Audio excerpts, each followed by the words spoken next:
Una, itong survey na lumabas ngayong araw na ito ay nanggaling sa kampo ni Mayor Duterte at ni Senator Alan Cayetano.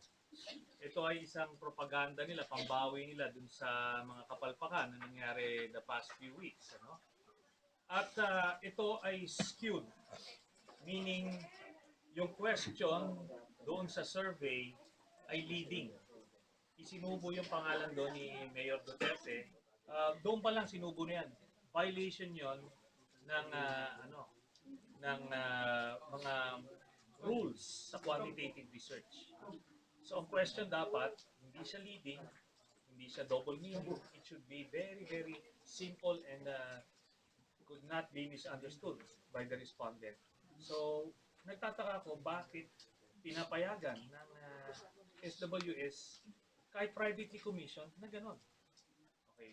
Then, ito ay kinandak nitong bago yung infamous speeches ni Mayor Duterte na I am sure ay malaki ang epekto. So, yun yung mga issues na yan. In short, hindi na siya valid. Hindi siya valid at talagang propaganda lang ang nangyari.